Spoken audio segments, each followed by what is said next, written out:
Hello and welcome to this second part of the Research Ethics module, which is part of the RESPACC Erasmus project.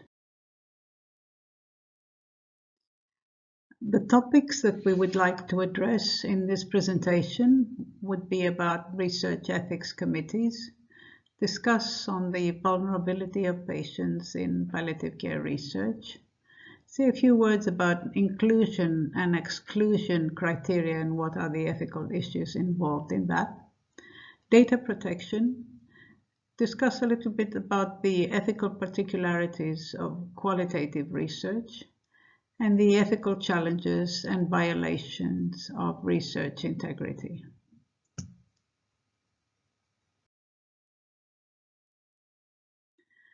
Let's first discuss about research ethics committees. Research ethics committees are committees that perform an ethical review of a proposed research. They have not been running for long. They were first mentioned in the UK back in 1991 as local research ethics committees. And then a few years later, we have the multi-center research ethics committees. And in 2007, we have National Research Ethics Service. What is going on in Europe? There are different research committees in Europe, and we can find information on some of them on this site, the EurecNet, and we're going to present a few things in the next slides.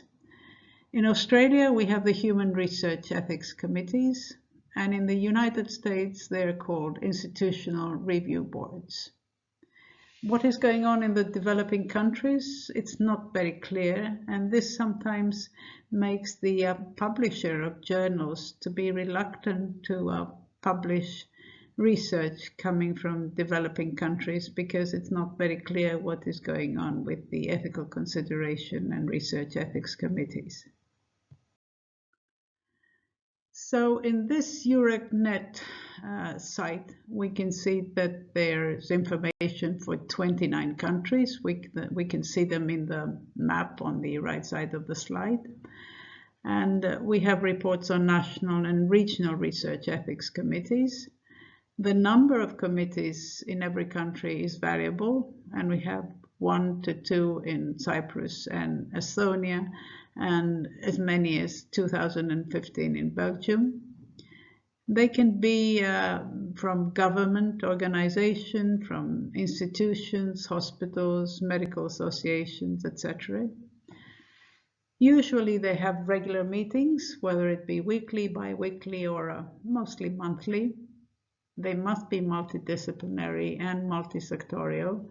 So the members must have different backgrounds, that is biomedicine, ethics, social science, psychology, law, but also they may include lay people, and they must have a gender equilibrium. Usually the duration of the one of these ethical committees is limited. It may be 2 years. They must be independent, and the members must not have a conflict of interest relating to the proposed research that they're considering. And of course, their decisions must be compliant to the declarations, the international declaration like the Helsinki one, but also to the national or possibly European laws. So what are the ethical, scientific, and the methodological considerations that an ethical committee must be based on? So it is definitely the protection of participants. It is very important, as well the safeguarding of human rights. And this, of course, goes along with the protection of dignity and the well-being of persons. We have already mentioned in our previous session when we were discussing about informed consent and the importance of mentioning out to the patient the benefit and risk ratio. And this does not only include physical harm, but also has to do with psychological, social, or probably financial. Then, of course, there are issues relating to the quality of research, that is the scientific validity, the suitability of investigators, and whether there were users involved in the research design, which is not very often the case. And another thing they should consider is how the researchers are going to protect the participants' data and all other safety issues. Some other things will be whether the participants were informed about the type of study they're participating in and whether there's a valid informed consent. They would consider issues on recruitment. Was there a fair selection of participants? Was there discrimination? In the way the study was planned, were there community considerations, the impact of the study in the community, and also what is the possible social value of the research that's being proposed. So if the research involves a number of complex issues, it might be a good idea to have an ethics advisor or an ethics advisory board consisting of several experts of different expertise, of varied expertise. What will these people do? They will help the researchers check for the compliance with ethical standards throughout the project, not just in the initiation, and report to the Commission on a regular basis on ethical issues and concern. So if there is an advisory board, it is important that these people are external to the host institution. They're totally independent and they're free from any conflict of interest. So in every big project, like those of the Horizon 2020, there are several appraisal steps. And for the Horizon 2020, there's also a manual which can guide participants. And suppose you're someone that would like to submit for such a project. Then we have to look at the different activities, who is responsible to do what, and how will they do it, and when will they do it. For instance, in the ethics pre-screening phase, the ethics expert will be doing a review of the application material, while throughout the project they will be doing the audit. And those are some of the activities that the advisory board will do, or if they're not present, the researchers are responsible to do all these ethical appraisal steps. So the IRBs are the institutional review boards, as we said, in the United States, and they're the relevant ethics committees there. And this article of 2014 gives us some tips regarding these committees that the palliative care staff is helpful to consider in order to receive acceptance from the IRB. The authors in this article are advised that they must be aware that board members may not know the unique features of palliative care. That is the emphasis on the holistic approach, on the several domains of patients as well as families, their experience in the physical, psychosocial, or spiritual domain. These IRB members may not consider that the population is heterogeneous. They may be vulnerable and they may be frail, but there are people that are entitled if they want to, and it's quite safe for them to participate in studies. And definitely there is no manual on palliative care for these members to consult. And as a result, they may be acting as powerful gatekeepers, or they may seem unjustly paternalistic and deny patients the opportunity to participate in research. So what can we do? What the authors suggest is that there should be standardized methods and resources in order to guide IRB members for their judgment regarding palliative care research. And the palliative care staff and researchers should formulate their application considering the ethical concern of the IRBs in order to be able as much to bridge the gap between these two groups of people. Possibly a vocabulary with key terms would be helpful, or a taxonomy to help them, or come up with a manual that will help them, the IRB members, decide on palliative care research.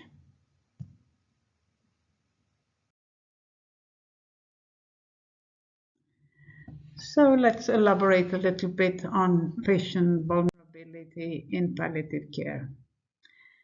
Vulnerability, according to this definition from 1988, is defined as a state in which individuals are relatively or absolutely incapable of protecting their own interests, so they are dependent on others to do that for them. Why are we considering patients in palliative care as potentially vulnerable? It is because some of our patients are dying. It may be that research in those patients could be considered as unwanted or inappropriate, or it could be considered as a waste of precious time. Definitely, many of our patients are severely ill. They have advanced disease, or they may be fragile, and therefore they're at increased risk of adverse effects due to treatment or research. Moreover, since worldwide there's a tendency to provide palliative care services for free, many of our patients may be living in low research settings, and this can make them vulnerable as well.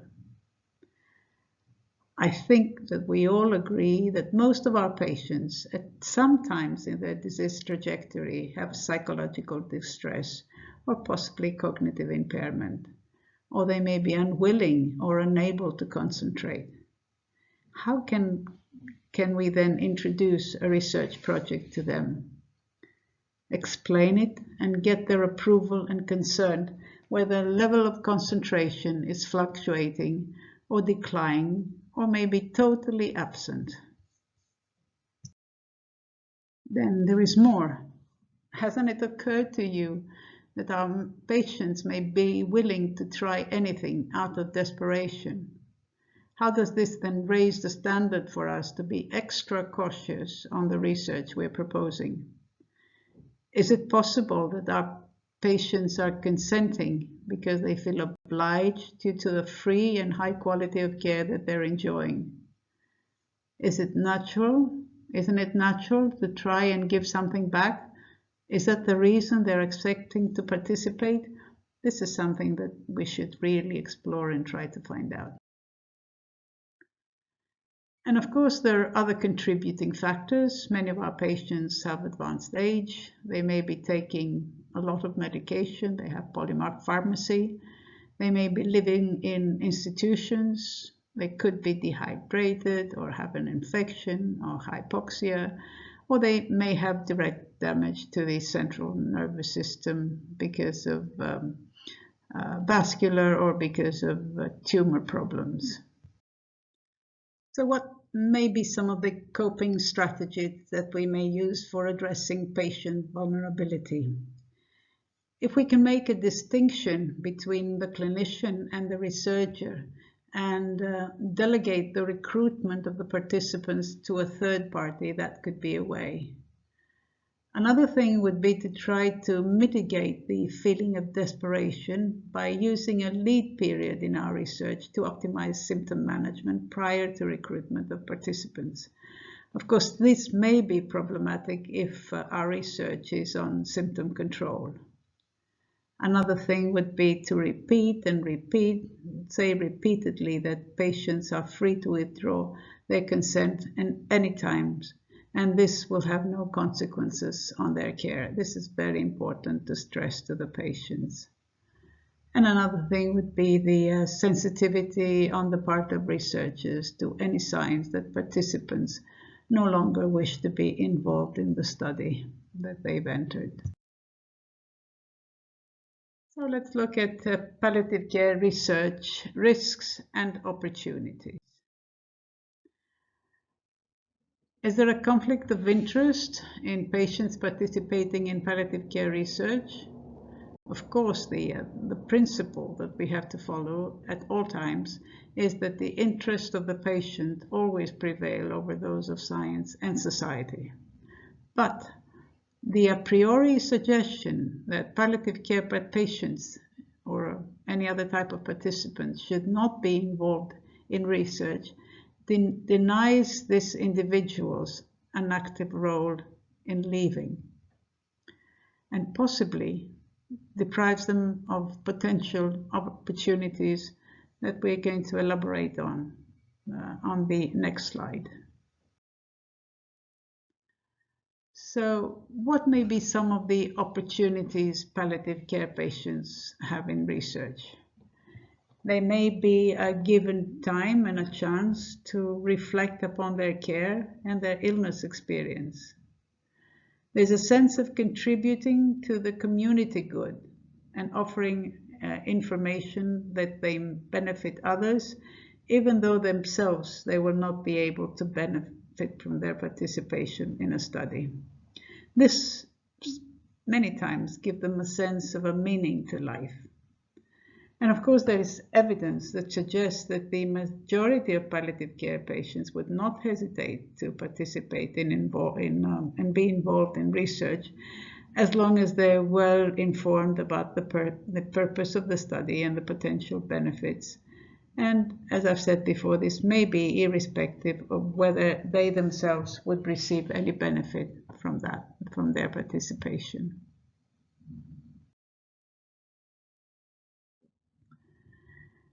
Let's look at some ethical issues in patient recruitment and their eligibility for a study. So what are the different methods that we can recruit patients in a study in palliative care? There's an indirect method. When we have announcement, we may have flyers, posters, the internet. And of course, in that way, the personal privacy is guaranteed. The participants will approach the researchers themselves, but of course, there's a possibility that there will be a poor recruitment yield. On the other end, there's a direct method where personal letters may be addressed to a specific group of patients, or emails or telephone calls. And in that way, there's an ethical requirement. It is that patients should be informed how they were chosen, how the information in order for the researcher to approach them was found. And in that respect, we possibly have a group of patients that fulfill the eligibility criteria, but we must carefully look at the ethical issues. And there's an intermediate approach which tries to combine the good things of both. And this is potential participants are asked to approach researchers themselves. And in that way, we try to avoid indirect coercion. I'm sure you all know what inclusion and exclusion criteria are, but allow me just to say a few words. The inclusion criteria are those characteristics a person must have in order to be eligible to participate in a research study, and the exclusion are those characteristics that prohibit participation.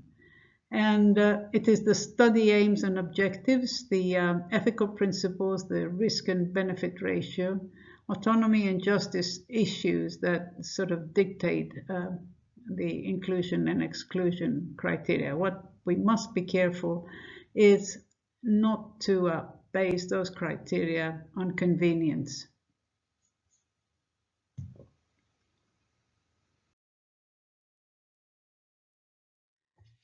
Let us look now at the ethical consideration in data management and data protection. I'm sure you all know about the General Data Protection Regulation of the European Union, which has become a national legislation in all countries. And I'm sure the GDPR compatible practice is something common in your everyday practice as well. So there are sites of the European Commission where one can find relevant information depending on the project you want to apply. And you can find more targeted details, questions and answers on different issues in the project that one wants to apply. There is also a recent from 2021 Ethics and Data Protection Manual of the European Commission, where one can find, for instance, indicators of data processing operation that may entail higher ethical risks, such as genetic or biometrics health data, data on vulnerable people, or lately more fashionable trend of using artificial intelligence to analyze personal data. We all know that there are ethical practices designed to protect the privacy of human subjects when we collect, analyze, or report data. We have, all of us healthcare professionals, given an oath on protecting patient confidentiality. As well as researchers, we must safeguard anonymity of data and the information we are handling. In the following slide, I'm going to try to present to you some definitions of techniques and processes of safely keeping data according to ethical prerequisitions. Regarding confidentiality, this refers to separating or modifying any personal identifiable information provided by participants from the data. The researcher knows and safeguards the identity of the subject by coding, using passwords, encryption, and many other ways that we have to hide the name of our participants. And this is usually practiced in qualitative research.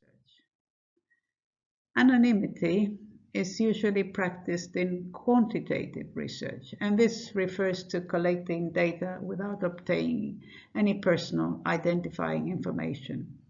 The researcher does not know the identity of the research subject. Anonymization involves techniques that can be used to convert personal data into anonymized data.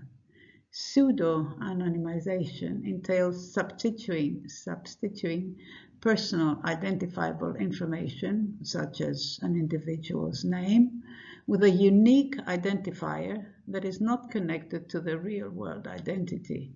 And this is using techniques such as coding or hashing or others. Re-identification, on the other hand, is a project that sometimes it's needed to safeguard the validity of a study.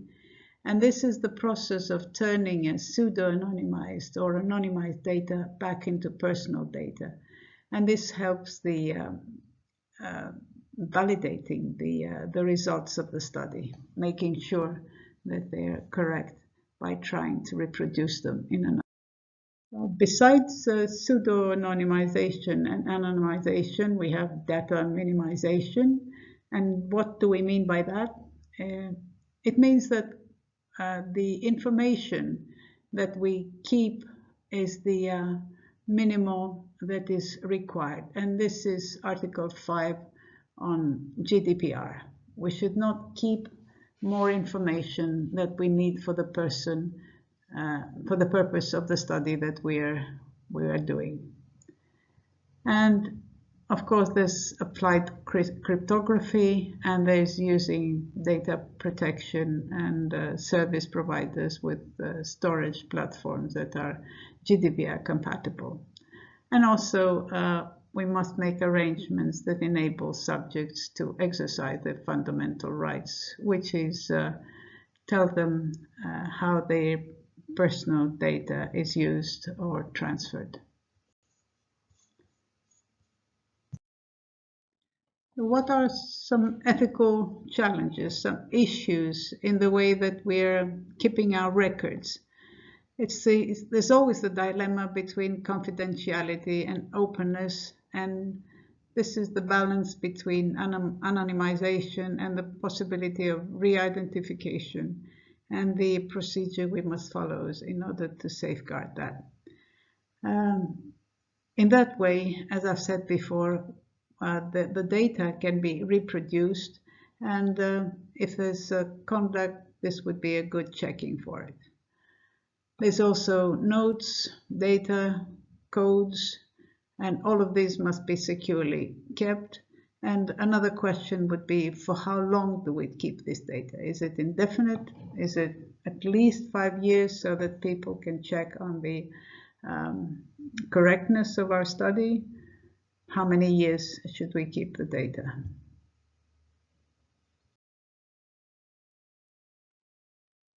And let's look now at some ethical challenges.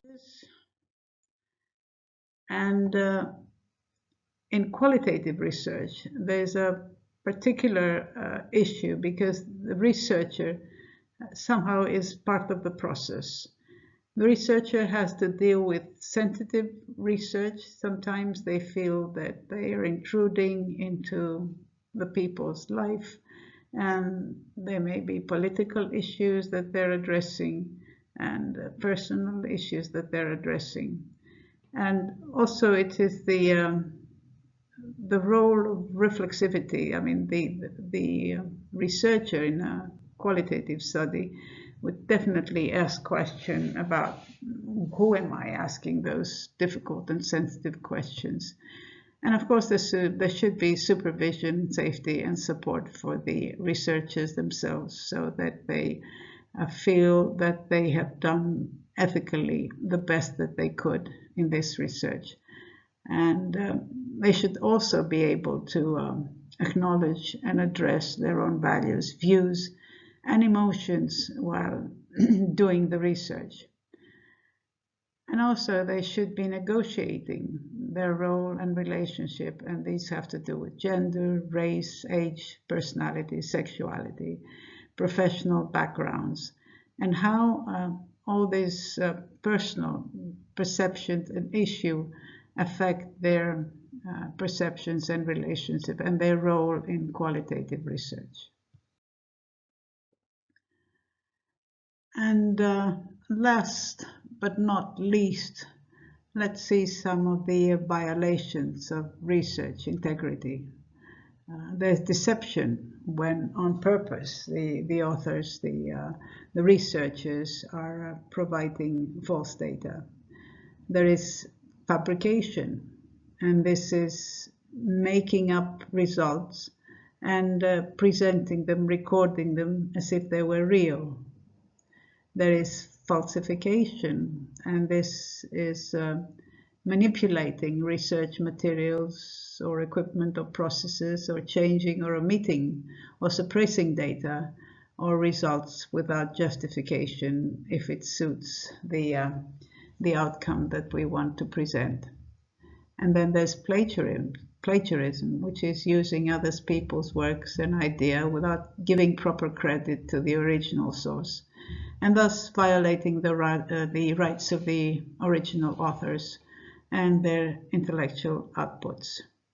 There's also manipulating authorship, withholding research results, and in that way actually not protecting other researchers from going into the same paths that are not leading to the expected results. Misrepresenting research achievements on purpose, and exaggerating the importance and practical applicability of the findings of their research. I'm sure all the researchers and authors are doing their best to avoid these violations of research integrity. And finally, allow me to remind you that this project has been funded by the European Commission. It's an Erasmus project which is called RESPACC. And thank you for attending the modules on research ethics, part 1 and part 2. Thank you.